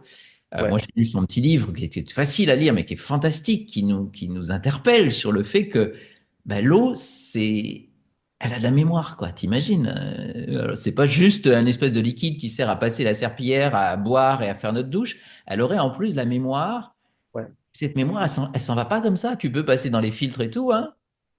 Mais justement, c'est pour reprendre sur un peu le process, pour pouvoir refaire un process zéro derrière. L'osmose le fait pour le coup parce que là, elle va éclater les clusters d'eau. C'est pour ça qu'elle est difficile pour le process d'eau. Mais tous les autres systèmes de filtration vont garder la mémoire de l'eau. C'est-à-dire que, en fait, la mémoire de l'eau, c'est ces clusters qui fonctionnent ensemble, qui vont se tenir la main et qui vont entourer. quelque chose. C'est comme si moi j'étais dans l'eau, bah, en fait, je vais avoir une membrane qui va se coller à moi, qui va tout coller, tout faire. Et en fait, si je m'enlève de l'eau, il va rester cette membrane-là avec du coup l'énergie, puisqu'en fait, ce qu'on a tendance à oublier, en fait, c'est que même dans la physique, dans la chimie, tout ça, en fait, tout n'est que fréquence, en fait. C'est-à-dire que chaque élément chimique, physique, tout ce qu'on veut va émettre une fréquence. Nous, on émet Peur des d'ordre. fréquences, etc.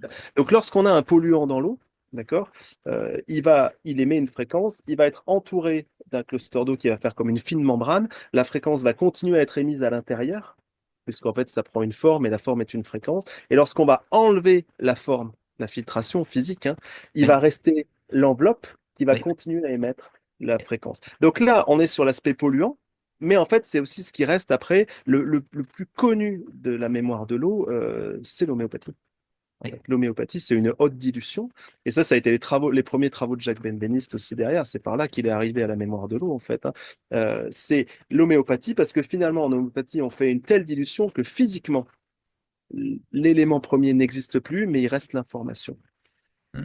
Et là, en fait, c'est là où ça a commencé à vraiment poser des questions sur ceux qui sont posés, c'est que finalement, l'eau, elle est capable de véhiculer une information qui pourtant n'a plus de présence physique Oui, à l'intérieur. ça. Là, on rentre sur un truc qui est un peu fou et qui est complètement dingue. Et là, on a tous les champs d'investigation de la médecine de demain, de mon point de vue. C'est-à-dire qu'en fait, on est dans quelque chose d'informationnel. Et on prend Masaru Emoto qui nous démontre que finalement, nos émotions, nos intentions, notre objectif va avoir un impact sur l'eau. Parce que même, on parlait un peu des humeurs, mais finalement, si moi je suis de mauvaise humeur, je vais avoir un truc et en fait, je vais influencer toutes les eaux autour de moi, en fait, Hmm, en hmm. réalité. Oui, Celles que je vais boire, celles que je vais manger à travers les aliments et en fait, la tienne, par exemple, parce que tu es en face de moi et qu'en fait, ça se passe dans l'eau, tout ça. Et finalement, on commence à se rendre compte que ce qui va circuler comme information est le plus important. Et c'est là où travailler sur une eau qui va être la plus qualitative possible, donc même si on a éliminé physiquement et chimiquement des choses que l'on ne veut pas, plus on va lui redonner un potentiel dynamique important, c'est-à-dire une capacité à absorber une information, à la restituer, meilleure va être sa fonctionnalité. Et c'est pour ça que au tout début, quand je parlais des différents systèmes de filtration, je disais que selon là où on en est, en fait, on peut aller travailler sur des appareils qui vont produire une eau hautement santé, je dirais. oui. Pourquoi? Parce que si moi j'ai déjà un terrain qui est extrêmement faible, extrêmement difficile, parce que je suis en proie à une maladie, quelle qu'elle soit, ou une dégénérescence, quelle qu'elle soit à l'intérieur, si je vais fournir à mon corps une eau qui est de très mauvaise qualité, non seulement je vais demander de l'énergie à mon corps pour la mettre à niveau, sauf qu'il n'en a pas beaucoup. Mais en plus, je vais bloquer, et ça c'est moins su, les procédés de guérison quels qu'ils soient. Pour quelle raison? Les deux fonctions premières de l'eau dans le corps, c'est la communication intracellulaire et l'élimination des déchets. Et en fait, c'est deux choses qui sont pas assez connues. On boit de l'eau parce qu'il faut s'hydrater. Les gens disent, ah bah moi je dois boire 1 litre d'eau par jour, matin et tout ça. Ouais, mais en fait, pourquoi on boit de l'eau? En fait, on boit de l'eau parce que notre corps, c'est encore une fois une vaste antenne émettrice, réceptrice permanente, hein. Chaque organe émet et reçoit en permanence, à l'intérieur pour l'intérieur, mais de l'extérieur vers l'intérieur aussi, de l'intérieur vers l'extérieur à tout moment. Et en fait, on se rend bien compte que si tous ces signaux émettent et reçoivent dans l'eau, dans le milieu aqueux, d'accord? Plus l'eau va être claire, et vous faites l'exemple, vous mettez dans une piscine, je ne suis pas un fan du chlore, mais ou même vous allez dans la mer qui est super claire, vous mettez deux personnes à longue distance et vous faites des signaux et vous arrivez à voir, puisque l'eau elle est claire, elle est pure, le signal il passe bien. Si vous êtes dans la même eau qui est troublée, par exemple comment dire, dans un étang où on va avoir plus de sédiments, etc. derrière, vous êtes à côté, vous faites des signaux, soit vous arrivez à capter un petit peu, soit pas grand-chose, mais en tout cas, la communication va moins bien passer. D'accord. On s'est rendu compte, des expérimentations que j'ai menées aussi, derrière, que lorsque on boit une eau qui est vraiment biocompatible, très structurée, avec une très bonne capacité à absorber, à recevoir une information et à transmettre.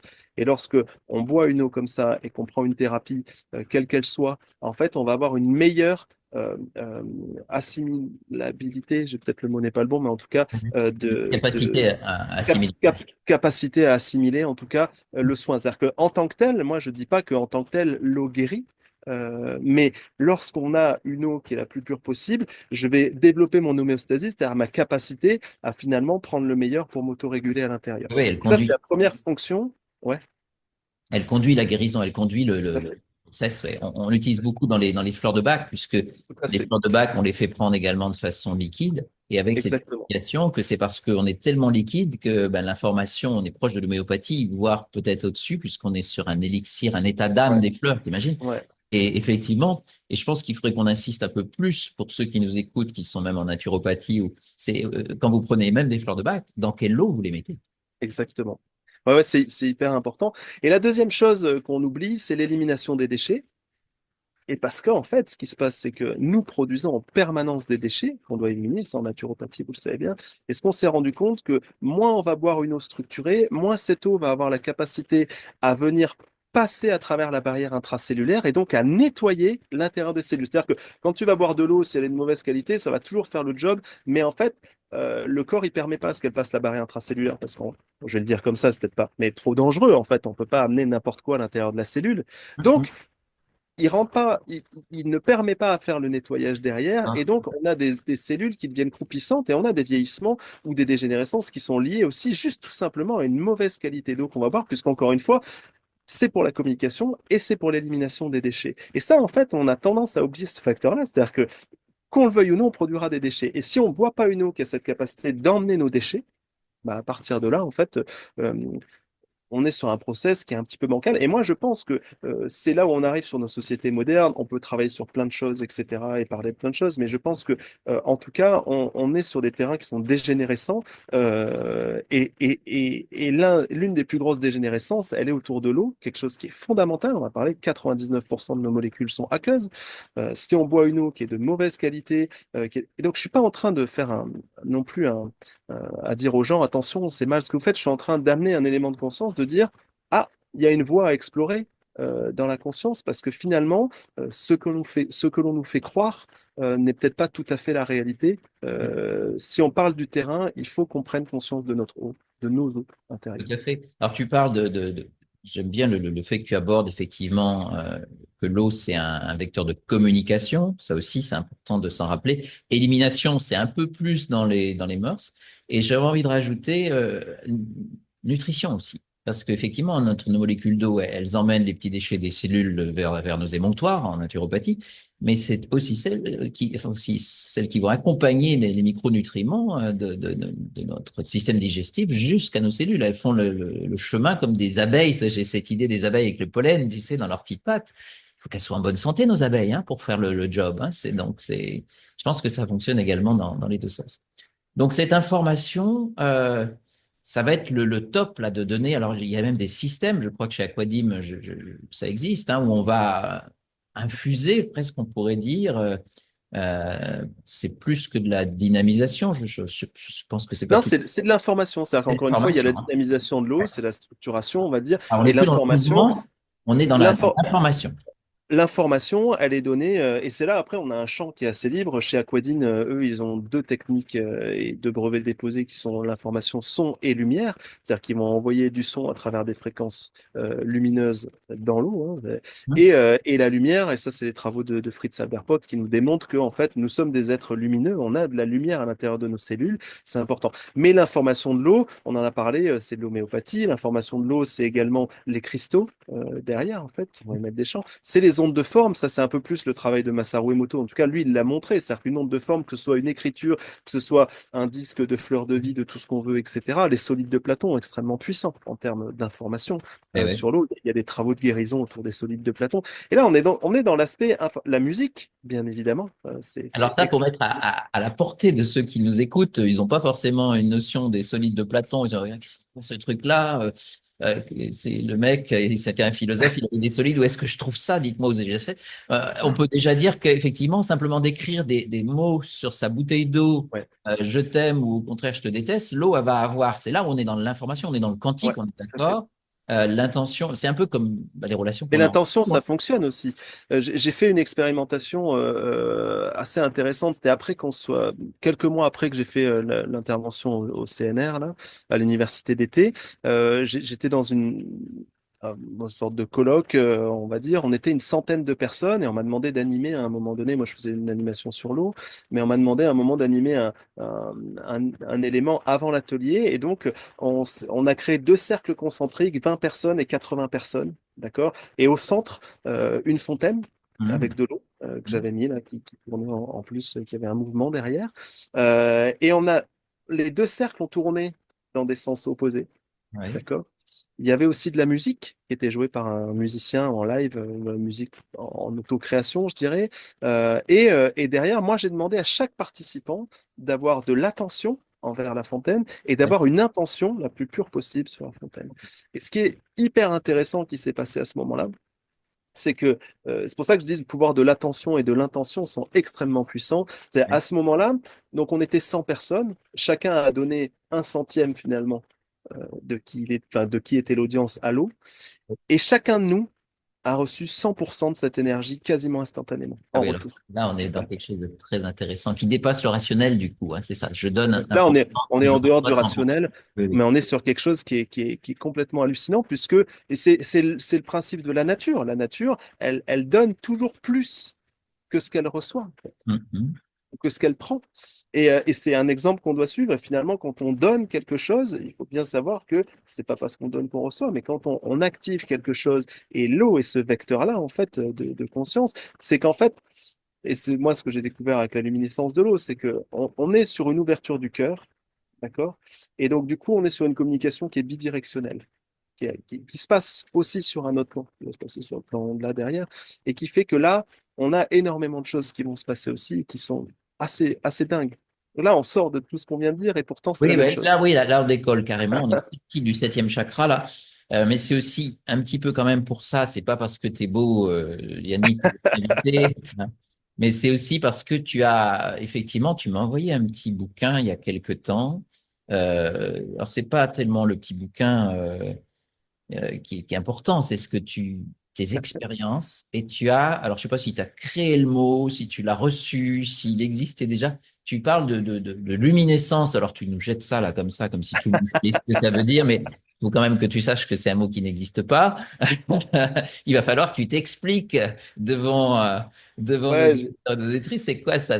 Alors là, on n'est j'ai plus dans l'osmose, on n'est plus dans la luminescence. Donc là, on a ouais, carrément j'ai écrit pété les portes, les un fenêtres. petit livre.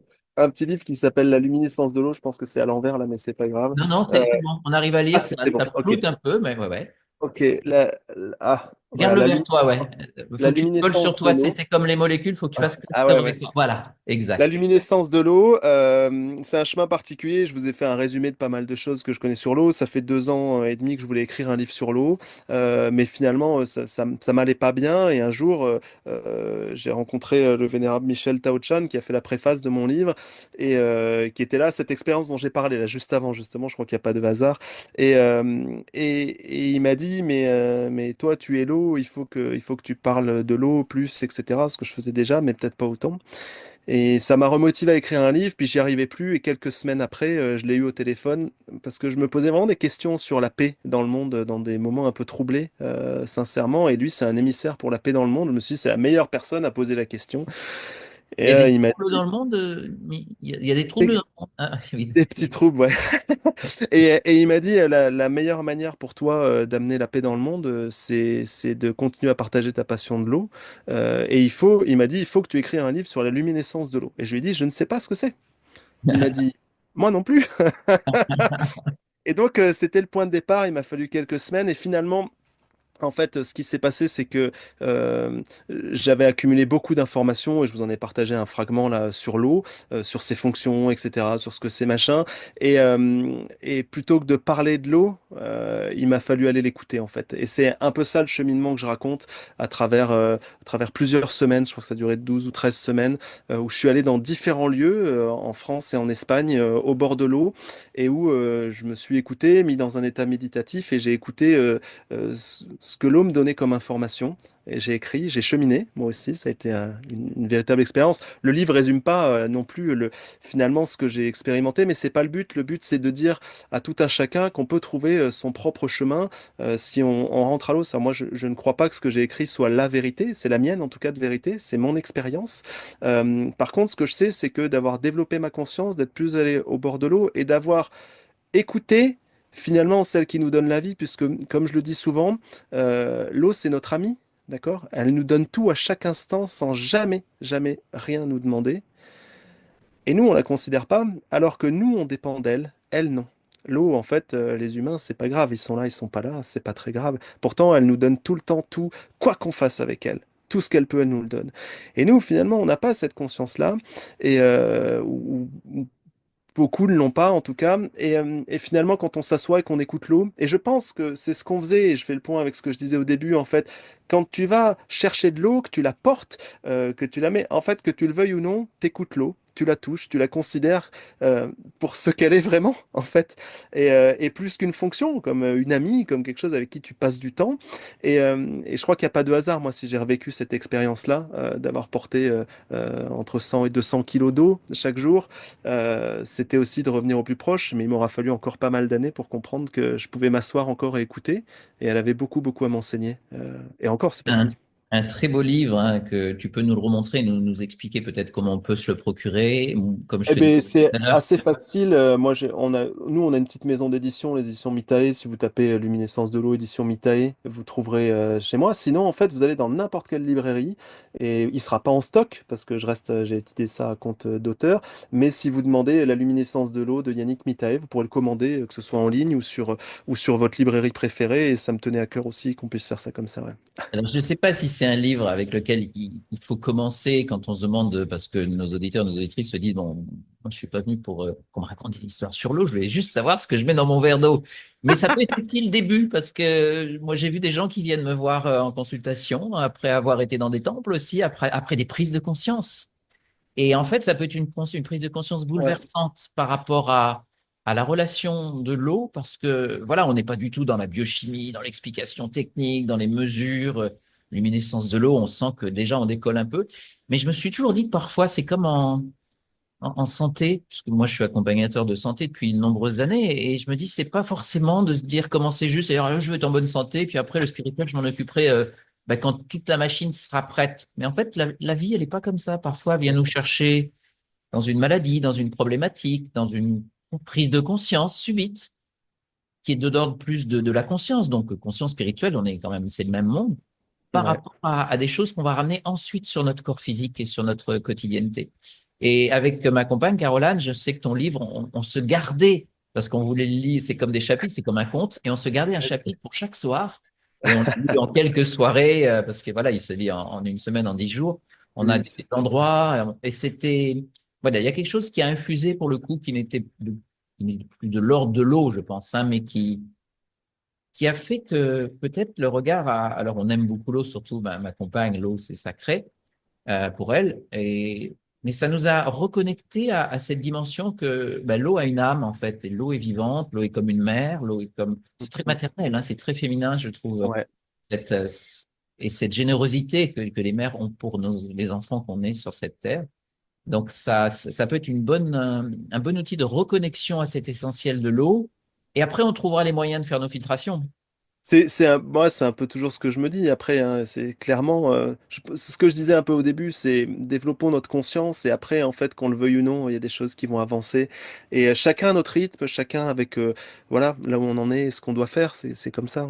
Je crois que faire bien, c'est pas quelque chose qui suit. Ce qu'il faut faire, c'est des choses qui résonnent et c'est un chemin, puisque en fait, tout évolue tout le temps. Et voilà.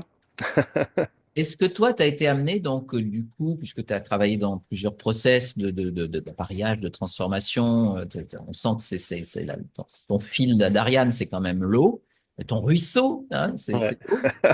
Est-ce que enfin, je te demande la question, mais bien sûr que je le sais, tu réfléchis à de nouveaux process, peut-être plus accessibles aussi, peut-être plus artisanaux. Parce que c'est vrai que je te disais, ça fait peur aussi, toutes ces grosses machines, ces espèces de trucs où tu vas t'abonner, où tu vas devoir acheter des filtres. Les gens sont pas fous, ils savent bien que il y a peut-être un peu trop. Je dis pas toujours, hein, il y a des belles œuvres qui sont faites autour de l'eau, mais parfois il y a quand même un peu de business, pour pas dire beaucoup. Toi, je crois que tu es en train de réfléchir à une forme d'autonomie.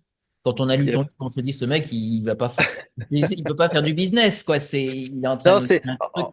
En fait, moi, mon idée, ça reste toujours la liberté et l'autonomie. Bien évidemment, à un moment donné, si on achète quelque chose que quelqu'un a fait, il y a un coût. C'est comme ça. Moi, je suis comme un petit artisan, donc quand je fabrique des choses, il y a forcément un coût qui est inhérent.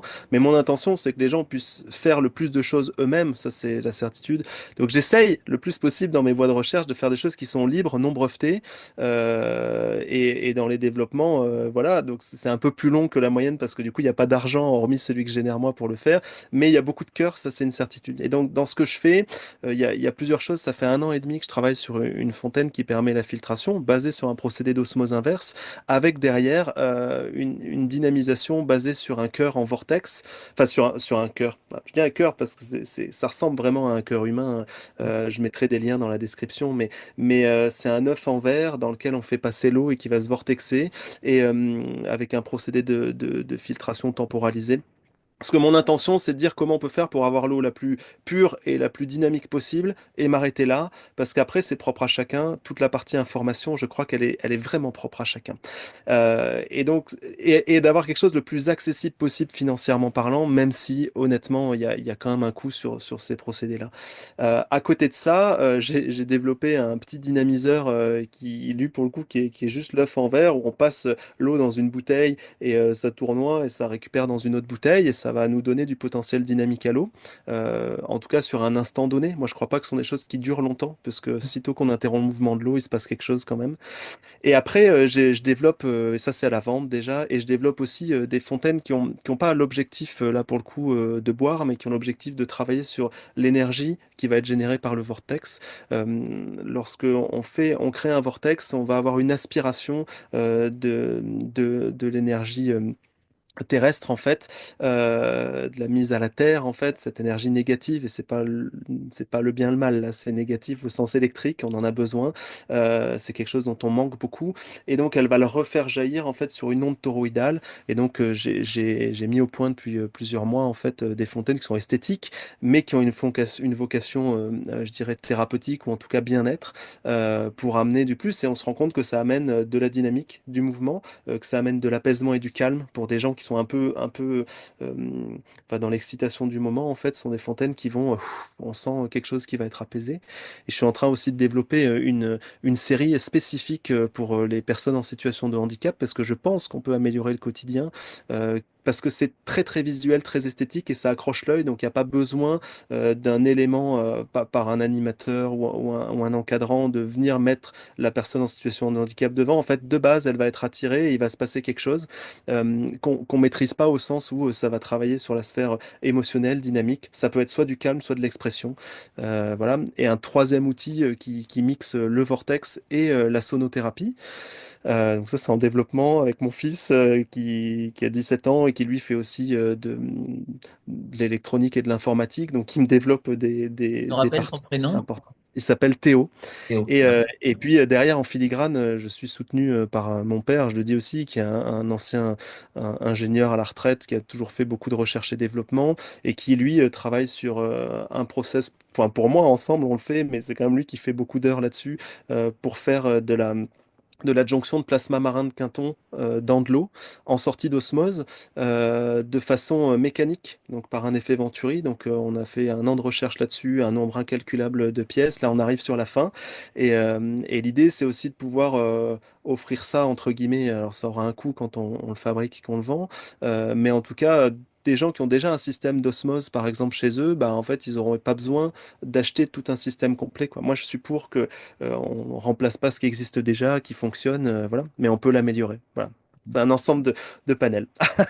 Donc, merci Yannick. Je pense que tout ce que tu prépares, dans une centaine d'années, les gens seront prêts à l'acheter, hein. Donc, c'est bien que c'est très, très en avance. C'est, voilà. Alors, moi, j'ai eu la chance de voir des photos fantastiques, hein, pour moi, ouais, on n'est plus dans. Tu sais, les machines, c'est pas drôle d'avoir une machine qui filtre, hein. Souvent, c'est un Mm, carré, même si tu mets des lumières et des champs. Toi, ce que tu fais là, on est vraiment dans l'artistique, on est vraiment dans la beauté, déjà ouais. qui fait du bien. Et je dirais, on est presque dans un acte j'ai envie de dire spirituel, mais je ne veux pas faire peur à nos auditeurs dès qu'on dit spirituel. On est rentré dans. Mais on est dans une forme de mouvement de reconnaissance. Tu sais, quand tu veux remercier quelqu'un ou quand tu. Il y a un décor, il y a une ambiance, il y a un rituel. Et là, on est dans un rituel, en fait. J'ai envie de te dire, quand tu regardes tes nouvelles créations, j'ai l'impression que ça invite au rituel, ça invite à la Ouais, communion. Ça invite à la gratitude et ça invite à l'amitié avec l'eau, à la reconnexion, hein. Je te dis comme je wow, le sens, hein, parce que voilà, merci. Ouais, ouais, ouais, jamais touché. Alors moi, ce que je t'ai demandé, c'est que et proposé, j'ai dit mais fais-nous fabriquer. Euh, et tu me dis bah ok, je ferai les élémentaux et puis vous viendrez composer votre fontaine avec telle ou telle ouais, forme comment dire de vortex, telle ou telle forme de récipient, enfin tu connais mieux que moi toutes ouais, ces choses-là. Et alors ça se fera sûrement bah, là où tu veux, ou peut-être dans plusieurs endroits si je pense que tu seras invité. S'il y a une demande, ça se fera. Si tu peux, je sais que tu es un bon technicien pour mettre des images, tu peux remplacer nos têtes. On ressemble quand même ouais, à des fontaines filtrantes, mais quand même, il y a mieux.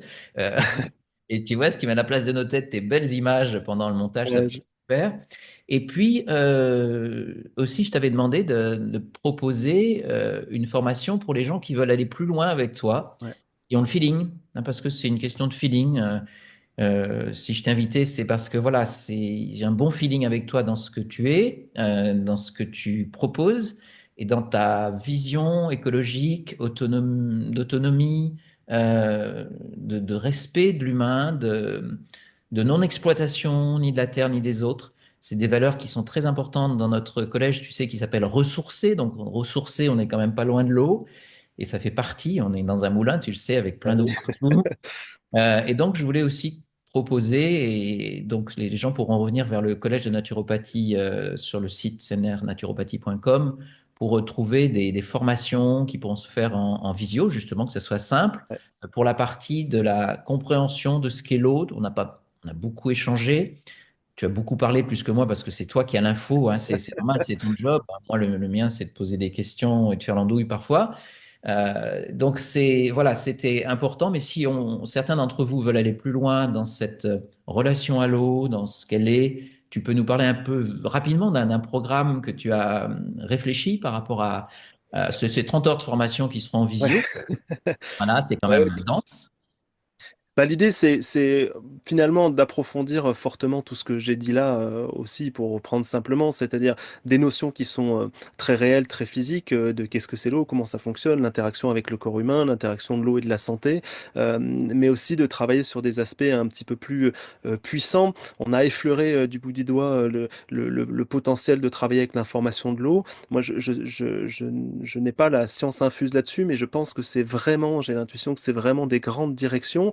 Et je crois que tout à chacun, plus on va s'approprier cette capacité, cette interaction avec l'eau, plus je pense qu'il va pouvoir être développé des nouveaux outils, des nouvelles thérapies. Je pense qu'ils sont en lien avec ça. Et l'intérêt de cette formation sur 30 heures, c'est d'amener bien évidemment la conscience, mais d'amener aussi des éléments plus physiques, plus réels de comment va fonctionner l'eau, la biocompatibilité de l'eau, l'eau et les interactions dans le corps, et finalement comment on va pouvoir jouer, et ce mot est pas choisi au hasard, jouer avec l'eau, avec nos eaux, pour pouvoir amener à du mieux-être, tout simplement, en fait. Et je pense que ces formations, pour peu qu'elles soient suivies d'un atelier pratique, peut transformer, en tout cas moi je veux le devenir, et ceux qui nous écoutent, des ambassadeurs de quelque chose qui va nous permettre de vivre dans un monde plus heureux, plus respectueux et en meilleure santé, hein, et peut-être plus spirituel. En tout cas, avec le cœur, ça c'est Un sûr. grand merci à toi Yannick pour cette Merci interview, beaucoup. hein. Ouais, merci Et puis beaucoup. je te dis merci avec mes 99% d'eau. Allez, à la tienne Yannick. À la vôtre.